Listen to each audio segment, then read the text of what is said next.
O tema dessa conversa é a economia açucareira no Nordeste colonial.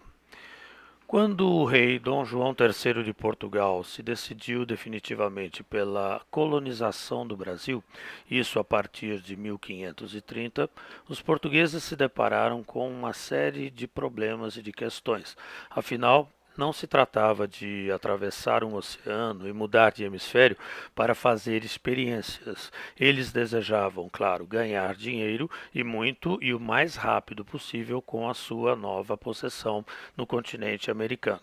Então, diante do fato do Brasil oferecer condições naturais para uma série de atividades, até para além da agricultura e da pecuária, uma primeira questão que se destaca é esta aqui. Por que a opção portuguesa pela cana-de-açúcar? Normalmente, quando as pessoas se deparam com essa questão, um primeiro fator que vem à lembrança se refere às condições naturais que o Brasil oferecia aos novos colonizadores. Nós estamos aqui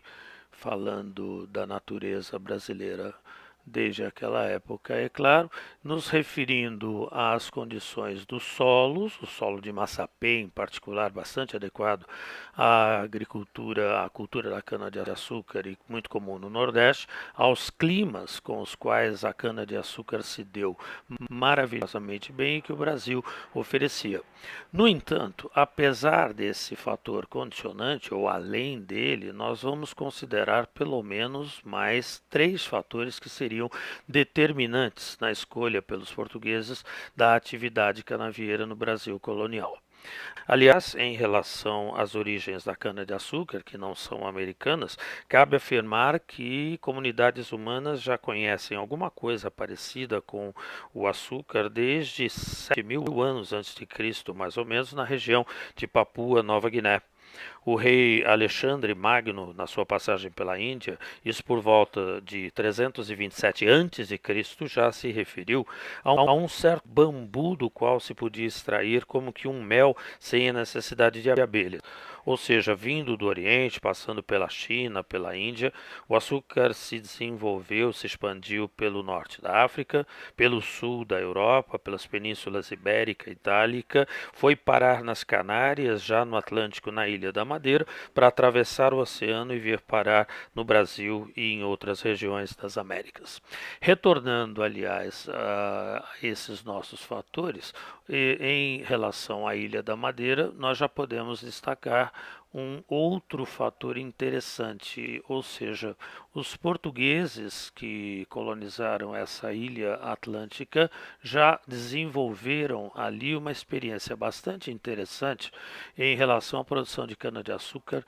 em grande escala. Portanto, quando o sistema colonial mercantilista foi montado no Brasil, não havia para eles portugueses grandes novidades em relação à experiência naquele tipo de produção. E é evidente que um fator importante e decisivo era o mercado consumidor em expansão na Europa para esse tipo de produto. Claro que se não houvesse mercado consumidor para o açúcar, muito provavelmente os portugueses não teriam nem pensado ou cogitado na produção em grande escala de cana-de-açúcar. Finalmente, um fator decisivo foi a associação dos colonizadores portugueses com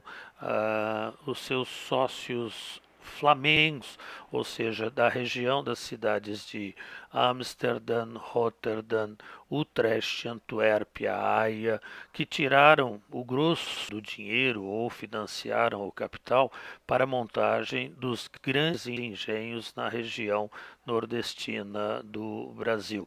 Esse financiamento flamengo, aliás, se explica por uma antiga associação de portugueses e esses futuros holandeses desde meados do século XV, pelo menos. No começo do século XVI, mais exatamente entre 1506 e 1516, judeus portugueses e outros não católicos foram perseguidos pelo rei Dom Manuel. Então, muitos deles, inclusive ricos, se refugiaram na região de Flandres, servindo depois para os contatos ou servindo como uma ponte entre a coroa portuguesa e esses banqueiros flamengos interessados em entrar no negócio da colonização do Brasil no outro lado do Atlântico. Diga-se de passagem, com um capital bastante importante, porque o investimento inicial para a montagem do sistema colonial não seria baixo, né, de forma nenhuma, e os portugueses contaram com esse alto investimento da parte dos seus sócios flamengos. É interessante notarmos nessa tela de Henry Coster,